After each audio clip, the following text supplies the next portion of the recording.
প্রিয় বন্ধুরা, দুনিয়ায় না পাওয়া ভালোবাসার মানুষকে জান্নাতে চাইলে কি পাওয়া যাবে?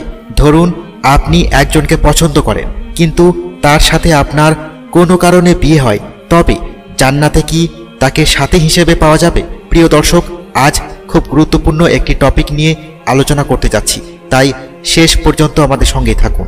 এই দুনিয়ায় পছন্দের মানুষের সাথে আপনার বিয়ে হয়নি, তাহলে কি জান্নাতে তাকে স্ত্রী অথবা স্বামী হিসেবে পেতে পারেন?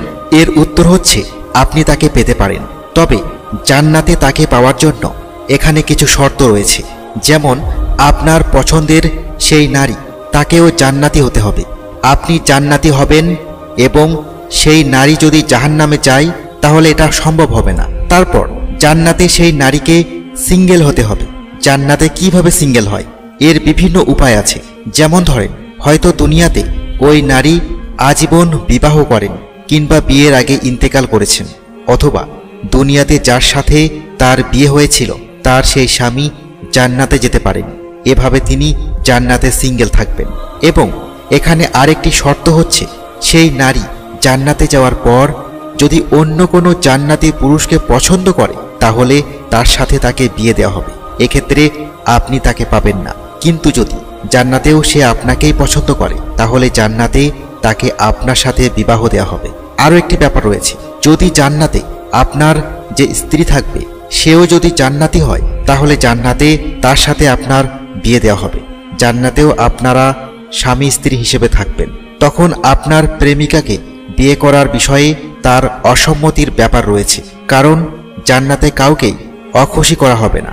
যদিও জান্নাতীদের মধ্যে হিংসা বিদ্বেষ এগুলো থাকবে না, তবে আসল কথা হচ্ছে দুনিয়াতে আপনি যেই নারীর সৌন্দর্য দেখে প্রেমে পড়েছেন, জান্নাতে তার চেয়ে শতগুণ বেশি সুন্দরী হুরদেরকে দেখার পর সেই নারী আপনার পছন্দই হবে না। জান্নাতে এমন সুন্দরী দেখতে পাবেন আর এত বেশি সংখ্যায় দেখতে পাবেন যে আপনি দুনিয়ার প্রেম ভুলে যাবেন। জান্নাতে আপনার ধ্যান ধারণা এমন হয়ে যাবে যে দুনিয়ার এই সকল রূপসজ্জা যা কিছু আছে তার কিছুই আপনার সেখানে গিয়ে ভালো লাগবে না।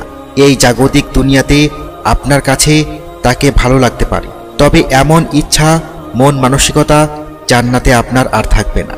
আপনার হয়তো মনেই থাকবে না যে আপনি দুনিয়াতে কাউকে পছন্দ করেছিলেন বা ভালোবেসেছিলেন। সেখানে সম্পূর্ণ এক নতুন জগৎ দেখতে পাবেন। আপনি যাকে পাওয়ার আশায় আজও রাত দিন ব্যাকুল হয়ে আছেন, জান্নাত পর্যন্ত নাই বা গেলাম, আপনি কবরে গিয়েই আপনার মনে হবে পৃথিবীর যত জাগতিক মায়া দয়া অনুগ্রহ ভোগ বিলাস ছিল তা সম্পূর্ণ মিথ্যা নাটক। এখন আপনি আমি সবাই দুনিয়ার মায়াজালে ডুবে যাচ্ছি, দুনিয়ার রূপসজ্জা ভোগ বিলাসে মত্ত আছি। তাই তো মারা যাওয়ার পরে এসব কিছুই আপনার কাছে তুচ্ছ মনে হবে। দুনিয়ায় যাকে আপনি ভালোবেসেছিলেন নিশ্চয়ই অন্য কারো সাথে তার বিয়ে হয়েছে, কিংবা তাকে হয়তো অন্য কেউ স্পর্শ করছে, কিন্তু আপনাকে জান্নাতে এমন হুর দেয়া হবে যাদেরকে কেউ কখনো স্পর্শ করেনি, যার সৌন্দর্যের কাছে পৃথিবীর কোনো মহিলা টিকবে না। তাহলে আপনার এত সৌন্দর্যমণ্ডিত জান্নাতি হুর থাকতে কি আপনার প্রেমিকাকে চাইবেন? এ সম্পর্কে মহান আল্লাহ তাআলা বলেছেন, জান্নাতে রয়েছে উত্তম চরিত্রের রূপসীরা। এরপর আল্লাহ মানুষ ও জিনকে লক্ষ্য করে বলেছেন, তোমরা উভয়ে তোমার প্রভুর কোন নিয়ামতকে অস্বীকার করবে? তারা তাঁবুতে সুরক্ষিত হুর, অতএব তোমরা তোমার প্রভুর কোন নিয়ামতকে অস্বীকার করবে? তারপর আরও বলেছেন, তাদেরকে অর্থাৎ হুরদেরকে কোনো মানুষ ও জিন কখনো স্পর্শ করেন, অতএব তোমরা তোমার প্রভুর কোন নিয়ামতকে অস্বীকার করবে? তারা হেলান দিয়ে বসবে সবুজ বালিশে ও সুন্দর গালিচার উপর। এর থেকে প্রমাণ পাওয়া যায় যে হুরদের কোনো জিন এবং কোনো মানুষ কখনোই স্পর্শ করেনি। সেরকম হুর আপনাকে দেওয়া হবে। তখন আপনি দুনিয়ার প্রেমিককে বাদ দিয়ে জান্নাতের হুরদেরকেই চাইবেন। অনেক নারীরা প্রশ্ন করে থাকেন, জান্নাতে পুরুষেরা হুর পাবে, তাহলে নারীরা কি পাবেন? অনেক নাস্তিকরাও এই প্রশ্ন করে থাকে যে একজন পুরুষ ৭২টা হুর পাবে, কিন্তু নারীরা জান্নাতে গেলে কি পাবে? আচ্ছা বলুন তো, জান্নাতের মূল আকর্ষণ কি, জান্নাত নাকি হুর? এ প্রশ্নের উত্তরে হয়তো আপনি অবাক হবেন। জান্নাতের শ্রেষ্ঠ আকর্ষণ জান্নাতও নয়, হুরও নয়। জান্নাতের শ্রেষ্ঠ আকর্ষণ হচ্ছে মহান আল্লাহ তাআলার সাক্ষাৎ। এছাড়া আল্লাহ তাআলা বলেছেন, সেদিন অনেক চেহারা উজ্জ্বল হবে এবং তারা তাদের প্রভুর দিকে তাকিয়ে থাকবে।